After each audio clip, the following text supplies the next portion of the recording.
At 3 a.m. last Tuesday, Sarah sat in her car outside her dream job interview and drove home without going in. She'd prepared for months. She was qualified. She needed the job. But in that moment, a voice in her head whispered, "You're not good enough. They'll see right through you. Don't embarrass yourself." That voice wasn't protecting Sarah. It was destroying her future. And here's the terrifying part. That same voice is probably running your life right now. Sarah went home that night and cried herself to sleep. She told herself she'd try again next week, next month, next year. But deep down, she knew the truth. She'd just watched herself sabotage the opportunity she'd been dreaming about for years. What Sarah didn't know was that this wasn't an isolated incident. This was the result of 10 specific mental habits that had been quietly destroying her potential for decades. Mental habits so subtle, so automatic, so normalized that she thought they were just part of her personality. I'm about to show you those exact 10 mental habits that are quietly sabotaging millions of people every single day. Sarah had all 10 of them. Maybe you do too. But unlike Sarah, you're going to learn how to silence that voice forever. Because what I'm about to tell you isn't just psychology theory. This is the exact mental programming that separates people who succeed from people who struggle. This is the invisible difference between those who break through their limitations and those who remain trapped by them. And by the end of this video, you'll know which category you're really in. So if you've ever wondered why some people seem to effortlessly achieve their goals while you feel like you're fighting yourself every step of the way, if you've ever felt like your biggest enemy is the voice inside your own head, if you've ever sabotaged your own success just when things were starting to work out, this is your answer. Fair warning, this is going to be uncomfortable because I'm going to hold up a mirror to your mind, and you might not like what you see, but seeing it is the first step to changing it. Are you ready to discover which mental habits are sabotaging your life? Let me tell you about Marcus, brilliant software engineer at a Fortune 500 company, makes 6 figures, lives in a nice house in a good neighborhood, has everything he thought he wanted when he was struggling to pay rent 10 years ago. But every morning, he wakes up feeling empty, like he's living someone else's life. Marcus hits the snooze button 3 times, not because he's tired, but because he's avoiding another day of the same routine that's slowly killing his soul. He drives to work, listening to entrepreneurship podcasts, dreaming about the business he'll someday start.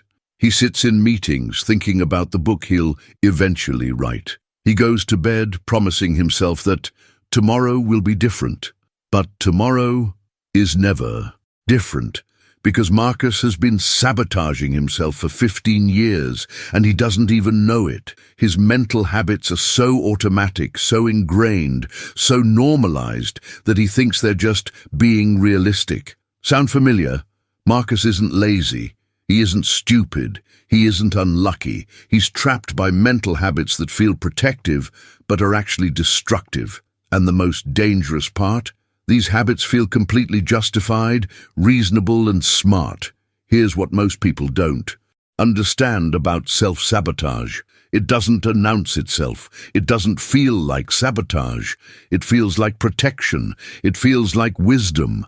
It feels like just being smart about things. It whispers in the voice of reason while it systematically destroys your dreams. Your brain has convinced you that these limiting thoughts are keeping you safe when they're actually keeping you small. It's persuaded you that these mental patterns are realistic when they're actually restrictive.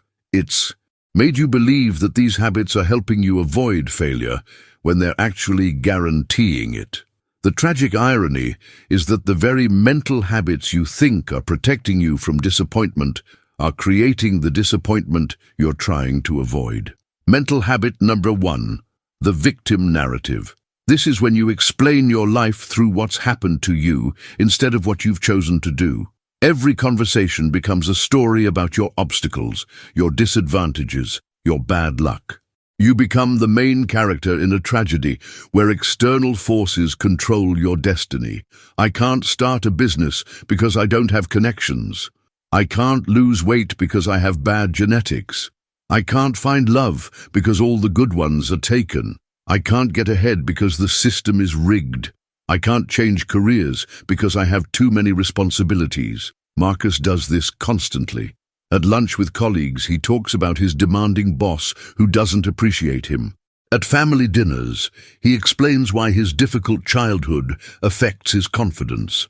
With friends, he lists his financial obligations that prevent him from taking risks. All real things, all legitimate challenges, but Marcus has made them the complete explanation for why he can't pursue his real dreams. He's turned his obstacles into his identity. Here's what Marcus doesn't realize. Every successful person has a victim story. Every entrepreneur has obstacles. Every leader has disadvantages. Every achiever has excuses they could use. The difference is they don't. Successful people acknowledge their challenges without letting those challenges define their possibilities.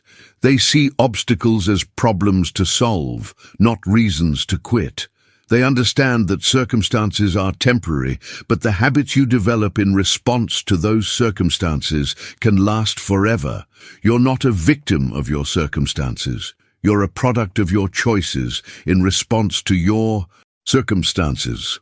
Mental habit number 2, the comparison prison. Marcus spends hours scrolling through LinkedIn, looking at former classmates who started companies, got promotions, moved to exciting cities. He studies their posts, analyzes their achievements, calculates their success. Instead of inspiring him, it deflates him. I should be further along. I'm behind. I missed my chance. He compares his salary to his brother's, his house to his neighbor's, his relationship to his friends, his progress to everyone else's highlight reel. And in every comparison, he finds evidence of his inadequacy. But comparison is not measurement. It's distortion. You're comparing your behind the scenes to their final cut. You're comparing your rough draft to their published work. You're comparing your beginning to their middle, your struggle to their success, your reality to their social media presentation. You don't know their full story. You don't see their failures, their struggles, their sacrifices, their anxiety, their mistakes. You only see what they choose to show you, and even if you did know their full story, it wouldn't matter, because you're not them. Your path doesn't have to look like their path. Your timeline doesn't have to match their timeline. Your definition of success doesn't have to align with their achievements. You're not behind. You're on a different path. Your timeline is not their timeline. Your journey is not their journey. Your definition of success doesn't have to match theirs. The most successful people I know stopped comparing their chapter 1 to everyone else's chapter 10. They started competing with yesterday's version of themselves instead of today's version of everyone else. Mental habit number 3, the perfectionism paralysis. Marcus has been working on launching a side business for 3 years. He's researched every competitor, analyzed every market trend, planned every detail, prepared every contingency. His business plan is 47 pages long. His financial projections go out 5 years. His marketing strategy is comprehensive and detailed, but he hasn't launched anything because it's not ready yet. The website needs more work. The product needs more features. The plan needs more research. The timing needs to be better. He needs more capital, more connections, more experience. Marcus thinks he's being thorough and professional, but he's actually trapped in perfectionism paralysis, the mental habit of using preparation as a substitute for action. Perfectionism is not about high standards. It's about fear wearing a mask of excellence. It's the fear of criticism disguised as quality control. It's the fear of failure masquerading as attention to detail. It's the fear of being seen as anything less than flawless. But here's what perfectionism really costs you. While you're perfecting, others are performing. While you're preparing, others are profiting. While you're planning, others are progressing. Perfection is the enemy of progress. Done is better than perfect. Imperfect action beats perfect inaction every single time. You don't need perfect conditions to start. You just need to start to create better conditions. Mental habit does before. The someday delusion. Someday I'll start my business. Someday I'll travel the world. Someday I'll write that book. Someday I'll take that risk. Someday I'll have that difficult conversation. Someday I'll pursue my passion. Someday I'll live the life I really want. Marcus has been saying someday for 15 years. Someday when he has more money. Someday when he has more time. Someday when the kids are older. Someday when the market is better. Someday when he feels more confident. Someday when everything aligns perfectly. But someday is not a day of the week. Someday is where dreams go to die. Someday is the graveyard of unfulfilled potential. Someday is the lie we tell ourselves to avoid the discomfort of action today. The right time is now, not because conditions are perfect, but because conditions will never be perfect. The perfect moment doesn't exist. The ideal circumstances are a myth. The perfect alignment of factors is a fantasy. Every day you wait for someday is a day you can't get back. Every year you postpone your dreams is a year closer to your deathbed. Every decade you spend in preparation is a decade that can't be reclaimed. Marcus is 38 years old. If he lives to 78, he has 40 years left. If he waits 5 more years for the right time, he'll have 35 years left. Time is not renewable. It's not refundable. It's not negotiable. Mental habit. Number 5. The external validation addiction. Marcus won't make a move without consensus. Before every decision, he conducts an informal survey of everyone in his life. He asks his wife's opinion, his parents' advice, his friends' thoughts, his colleagues' perspectives. He seeks approval, permission, validation, endorsement. He's more concerned with what others think than what he wants. He's more invested in their comfort than his growth. He's more committed to their approval than his own fulfillment. When his wife expresses concern about risk, he abandons his entrepreneurial plans. When his parents question his choices, he doubts his judgment. When his friends don't understand his goals, he assumes they must be unrealistic. But when you need external validation to feel good about your choices, you give other people control over your life. You become a prisoner of their opinions, their limitations, their fears, their conditioning, their own mental habits. You let people who are playing it safe convince you that taking risks is dangerous. You let people who are stuck convince you that change is impossible. You let people who are afraid convince you that courage is foolish. Your life is not a democracy. You don't need anyone's permission to pursue your dreams. You don't need consensus to make changes. You don't need approval to become who you're meant to be. Mental habit number 6, the scarcity mindset. This is the deep-rooted belief that there's not enough to go around. Not enough opportunities, not enough success, not enough love, not enough money, not enough recognition. If someone else wins, you lose. If someone else gets promoted, there's one less promotion available. If someone else starts a business, there's less market share for you. Marcus sees every promotion his colleague gets as a promotion he didn't get. Every success story he reads becomes evidence of his failure. Every other person's achievement becomes proof of his inadequacy. Every opportunity that goes to someone else becomes a missed chance for him. He reads about young entrepreneurs and thinks, I'm too old. He hears about successful people without college degrees and thinks, they got lucky. He sees others making money in either his field and thinks, the market is getting saturated. But success is not a pie with limited slices. Opportunity is not a finite resource.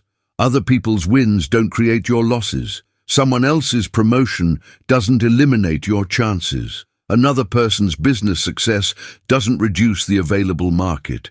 In fact, other people's success often creates more opportunities, not fewer. Their achievements expand the market, normalize bigger dreams, and prove that more is possible. than you previously believed. There is enough for everyone who's willing to create value, solve problems, and serve others. The universe is abundant. The market is expanding. Opportunities are multiplying. Scarcity is not a fact. It's a perception, and perceptions can be changed. Mental habit number 7, the comfort zone worship. Marcus stays in his job, not because he loves it, but because it's familiar. He can do the work with his eyes closed. He knows exactly what's expected of him. There are no surprises, no challenges, no uncertainty. It's predictable, stable, safe. He dates the same type of person, not because they're right for him, but because he knows how to navigate that dynamic. He goes to the same restaurants, watches the same types of movies, has the same conversations. The relationship is comfortable, even if it's not fulfilling. He follows the same routine every day. Same morning ritual, same commute, same lunch spot, same evening activities. Not because this routine serves his goals, but because it doesn't require any mental energy. It's automatic, effortless, comfortable. Marcus has confused comfort with success, familiarity with fulfillment, predictability with peace. He's created a life that feels safe, but doesn't feel alive. Your comfort zone feels safe, but it's actually the most dangerous place you can be, because nothing grows there, nothing changes there, nothing improves there. You become stagnant, complacent, and slowly die from the inside out. Comfort is not safety. Comfort is slow death. Comfort is the enemy of growth, the killer of dreams, the graveyard of potential. Every day you choose comfort over growth. You're choosing death over life. Every moment you prioritize predictability over possibility. You're trading your future for your present. Every decision to stay safe is a decision to stay small. Mental habit number 8, the all-or-nothing mindset. When Marcus tries to improve his life, he goes extreme. He'll decide to transform everything overnight. He'll plan to work out 2 hours a day, eat perfectly, read for an hour, meditate for 30 minutes, work on his side business for 3 hours, and learn a new skill. For a week, he maintains this impossible schedule. He feels productive, disciplined, superior to his old self. But then life happens. He misses one workout because of a work deadline. He eats pizza at a friend's birthday party. He sleeps in one Saturday morning. Instead of getting back on track, Marcus interprets these normal human moments as complete failure. I have no discipline. I'm not cut out for this. Why do I even try? He abandons the entire improvement plan and returns to his old patterns, often worse than before. This all-or-nothing mindset makes you quit at the first sign of imperfection. It turns minor setbacks into major failures. It transforms temporary lapses into permanent defeats. But progress is not perfection. Progress is persistence. Through imperfection, progress is getting back up after you fall down. Progress is continuing despite setbacks, not because you avoid them. The most successful people in the world are not perfect. They're persistent. They don't have flawless execution. They have consistent effort. They don't avoid mistakes. They learn from them and keep moving forward. Small, consistent actions beat massive, inconsistent efforts every single time. Daily discipline beats weekend warriors. Persistent. Imperfection beats perfect inaction. Mental habit number 9, the fixed identity trap. I'm just not a risk taker. I'm not good with people. I'm not creative. I'm not a leader. I'm not athletic. I'm not business-minded. I'm not the type of person who... Marcus has dozens of these identity statements that he treats as permanent facts about himself. He's collected evidence over the years to support these beliefs. The time he tried to start a business and it didn't work out. The time he gave a presentation and it went poorly. The time he tried to learn guitar and gave up after a month. The time he attempted to network and felt awkward. Marcus has turned temporary experiences into permanent identities. He's confused past results with future potential. He's mistaken learned behaviors for innate characteristics. But identity is not fixed. You are not your past behaviors. You are not your past results. You are not your past limitations. You are not your past mistakes. You are not even your past successes. Identity is fluid, malleable, changeable. Every day, you have the opportunity to become a different version of yourself. Every choice is a vote for the type of person you want to be. Every action is evidence of who you're becoming. The person you were yesterday doesn't have to be the person you are today. The patterns you followed last year don't have to be the patterns you follow this year. The limitations that defined your past don't have to define your future. You are your next choice. You are your next action. You are your next decision. You are your next thought. You are constantly becoming, never fixed, always evolving. Mental habit. Just 10. The catastrophic thinking loop. Before every important decision, Marcus runs disaster scenarios in his mind. What if I fail? What if people judge me? What if I lose money? What if I embarrass myself? What if I'm not good enough? What if it doesn't work out? What if I regret it? What if I disappoint people? He spends more time imagining negative outcomes than planning positive ones, more energy preparing for failure than preparing for success, more mental resources focused on what could go wrong than what could go right. Marcus rehearses rejection conversations with potential clients before he even contacts them. He imagines bankruptcy scenarios before he even starts his business. He visualizes failure before he even attempts success. This catastrophic thinking feels like prudent planning, but it's actually mental terrorism. You're torturing yourself with imaginary scenarios that probably won't happen, and even if they did happen, wouldn't be as devastating as you imagine. But most of what you worry about never happens. Studies show that 85% of what people worry about never occurs. And of the 15% that does happen, 79% of people report that it wasn't as bad as they expected and that they handled it better than they thought they would. Your imagination is designed to help you prepare for possibilities, not paralyze you with impossibilities. Fear is not prophecy. Anxiety is not insight. Worry is not preparation. When you spend your mental energy rehearsing failure, you're literally programming yourself for failure. You're training your nervous system to expect negative outcomes. You're conditioning your subconscious to avoid opportunities that involve any risk. These 10 mental habits don't just limit what you achieve. They limit who you become. They don't just affect your bank account. They affect your entire experience of being alive. They don't just change your results. They change your reality. The cost to your potential. Every day you engage in these mental habits, you're choosing a smaller version of yourself. You're settling for less than you're capable of, accepting less than you deserve, becoming less than you could be. Think about all the opportunities you haven't pursued because of these patterns. All the risks you haven't taken because of victim thinking. All the dreams you've postponed because of someday syndrome. All the conversations you've avoided because of validation addiction. All the chances you've missed because of catastrophic thinking.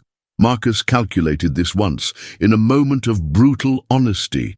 If he had started his business idea 7 years ago when he first had it, if he had taken the promotion opportunities he declined because they felt too risky, if he had invested in himself instead of making excuses, his net worth would be at least 10 times what it is today. But the financial cost is nothing compared to the personal cost. Think about who you would be if you hadn't been limited by these mental habits. What skills would you have developed? What relationships would you have built? What experiences would you have had? What confidence would you have gained? Your mental habits have been your ceiling, not your foundation. They've been your limitation, not your protection. The cost to your time. Time is the only resource you can't earn more of, save up, get back, or negotiate for. Every day you spend trapped in these mental patterns is a day you can't reclaim. Every year you lose to self-sabotage is a year that's gone forever. Marcus is 38 years old. He's been stuck in these patterns for 15 years. That's 5,175 days of living below his potential. That's 131,400 hours of accepting less than he deserves. That's 7,884,000 minutes of choosing limitation over possibility. While Marcus has been waiting to feel ready, opportunities have been passing. While he's been seeking validation, others have been taking action. While he's been catastrophizing about failure, others have been learning from their attempts.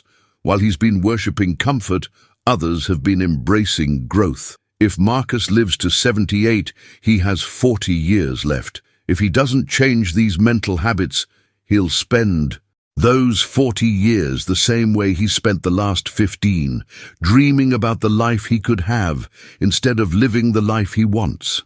The cost to your relationships.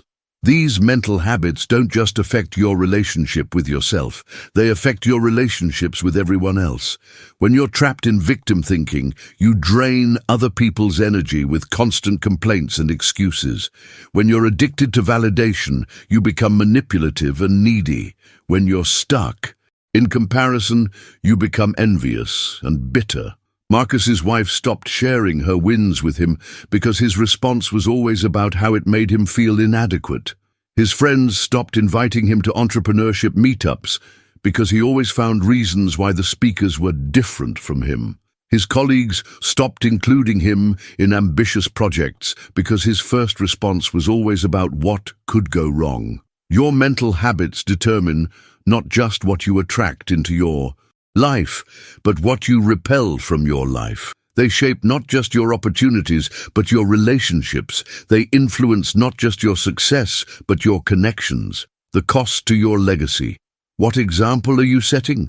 What story is your life telling? Are you proving that change is possible, or that it's impossible? Are you demonstrating that ordinary people can do extraordinary things, or that dreams are unrealistic? Are you showing that growth is possible at any age, or that limitations are permanent? Marcus has teenage children who watch him complain about his job every day, but never take action to change it. They're learning that this is what adult life looks like, settling for less than you want because that's just how things are. The way you think doesn't just shape your life, it shapes the lives of everyone who's watching you. Your mental habits become their mental habits.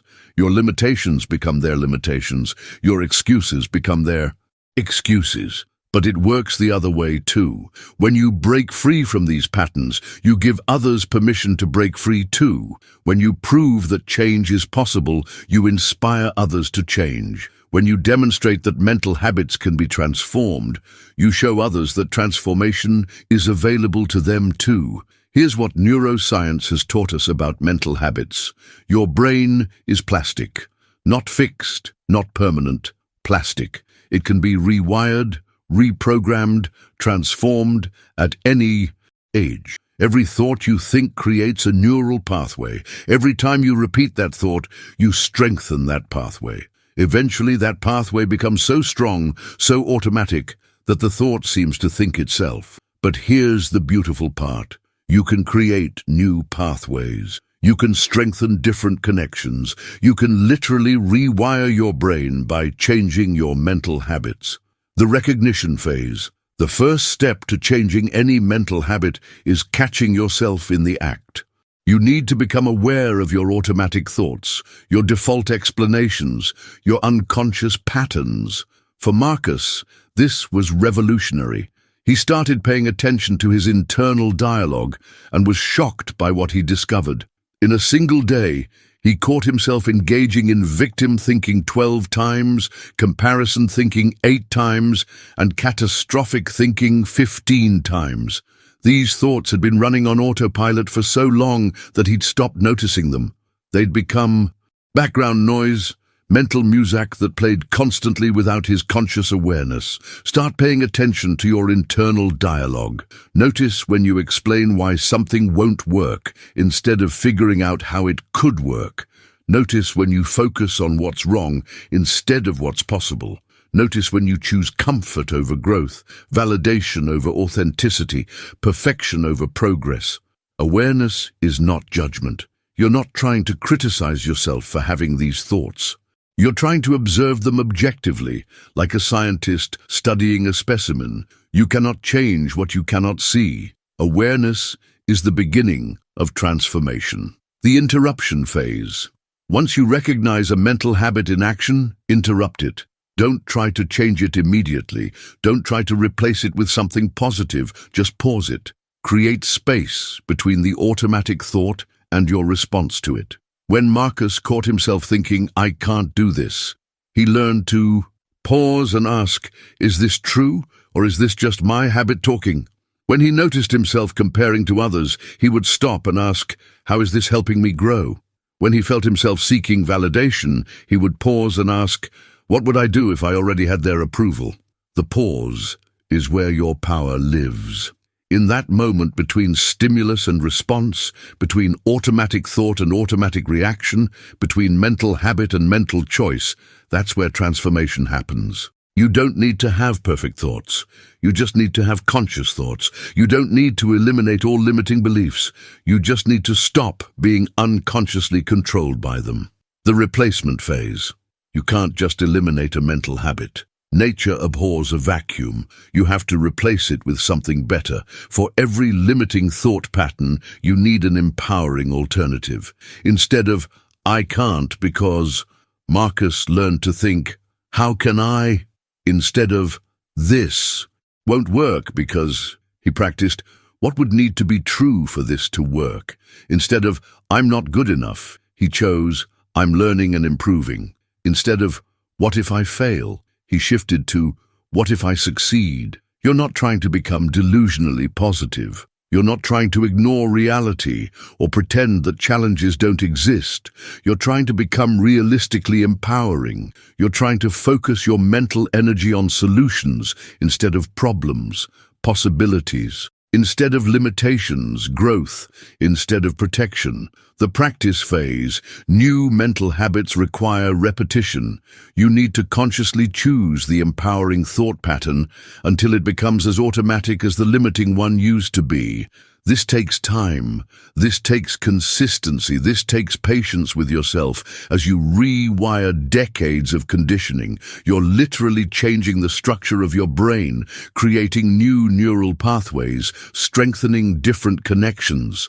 For Marcus, this was the hardest part. The old thoughts felt true, familiar, comfortable. The new thoughts felt fake, forced, uncomfortable. His brain resisted the change, fighting to maintain the old patterns. But every time he chose the empowering thought over the limiting one, he was literally rewiring his brain. Every repetition made the new pathway stronger and the old pathway weaker. Every practice session moved him closer to mental freedom. The proof phase. As Marcus practiced new mental habits, he started generating new results. Small successes began to prove that his old patterns were unnecessarily limiting. Each breakthrough provided evidence that change was possible. He started speaking up in meetings instead of staying silent. He began networking instead of avoiding social situations. He launched a small consulting project instead of waiting for perfect conditions. He started getting results that contradicted his old beliefs about what was possible for him. This new evidence became the foundation for even more empowering beliefs, even bigger actions, even better results. Success bred confidence, which bred more success, which bred more confidence. You're not just changing your thoughts. You're changing your life by changing your thoughts. You're not just improving your mindset. You're improving your reality by improving your mindset. 3 months ago, Marcus found this information. He recognized all 10 habits in himself, and instead of feeling discouraged, he felt relieved. Finally, he had an explanation for why he'd been struggling despite his intelligence, education, and advantages. The problem wasn't his circumstances, the problem was his mental habits. Here's what happened when he started changing them. Week 1. Marcus focused on just one habit, the victim narrative. Every time he caught himself explaining why something wouldn't work, He forced himself to think about how it could work. It felt awkward and artificial, but he persisted. Week 2, he added pattern interruption for comparison thinking. Instead of scrolling through LinkedIn and feeling inadequate, he used other people's success as proof that big things were possible in his industry. Week 3, he began challenging his perfectionism paralysis. He set a deadline to launch his consulting service, even if it wasn't perfect. He chose progress over perfection. Week 4, he stopped asking for everyone's opinion before making decisions. He started trusting his own judgment, even when others expressed concern or skepticism. By month 2, Marcus was unrecognizable, not because his circumstances had changed, but because his mental habits had changed. He was the same person living the same life, but with a completely different relationship to his thoughts.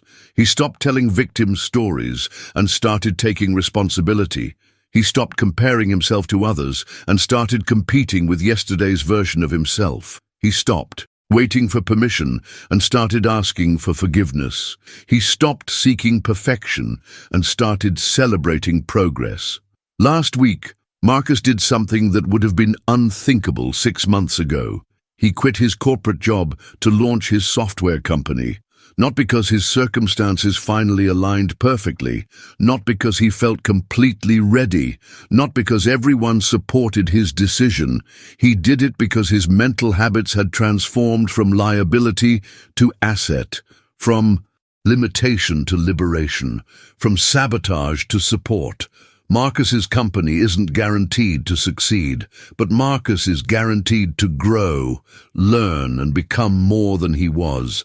And that growth, that learning, that becoming, that's what success really looks like. Here's your step-by-step transformation blueprint. Step 1, radical awareness.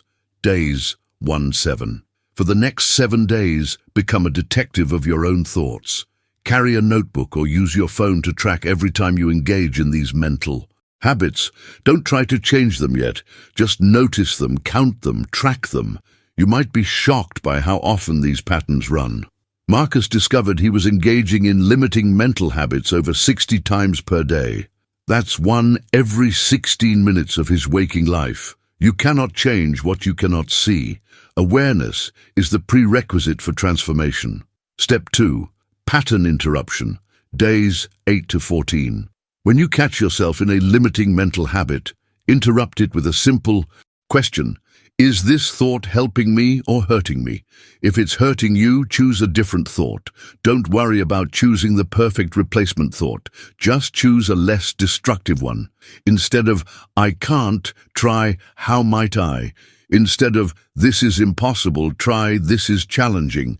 Instead of, I always fail, try, I'm learning. The goal is not positive thinking. The goal is empowering thinking.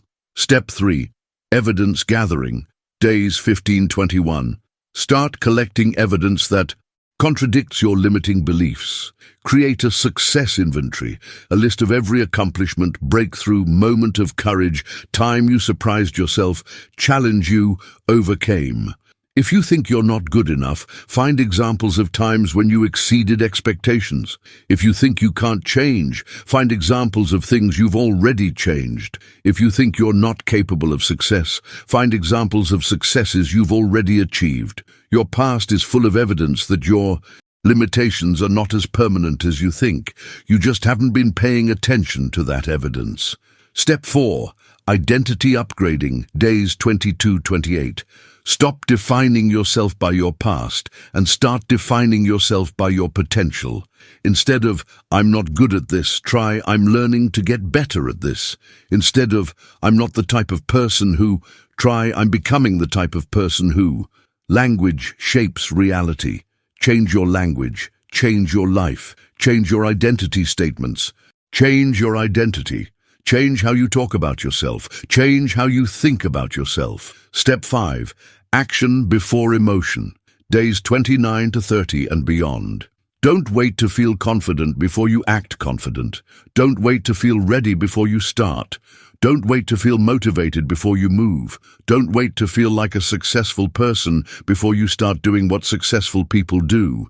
Act your way into new feelings instead of trying to feel your way into new actions. Behavior change creates belief change, not the other way around. Marcus didn't quit his job because he felt like an entrepreneur. He started feeling like an entrepreneur because he began acting like one. Imagine waking up tomorrow with a completely different relationship with your mind. Instead of fighting your thoughts, you're directing them. Instead of being controlled by your mental habits, you're consciously choosing them. Instead of being sabotaged by your own brain, you're supported by it. What would you attempt if you weren't trapped by these 10 patterns? What would you risk if you weren't paralyzed by catastrophic thinking? What would you create if you weren't addicted to other people's approval? What would you become if you weren't limited by fixed identity beliefs? That life is not a fantasy, it's a possibility, and it starts with changing your mental habits. But you can't change all 10 habits at once. That's all or nothing thinking, which is one of the habits we're trying to eliminate. Your 30-day challenge. Choose one mental habit from this list, just one. The one that resonated most strongly with you, the one that you recognized most clearly in yourself, the one that's been most limiting for you. For the next 30 days, every time you catch yourself engaging in that habit, interrupt it and replace it with its empowering opposite. Don't try to be perfect. Don't expect immediate transformation. Just practice, just persist, just progress. After 30 days, choose another habit, then another, then another. One by one, habit by habit, thought by thought, you're going to transform your mental operating system.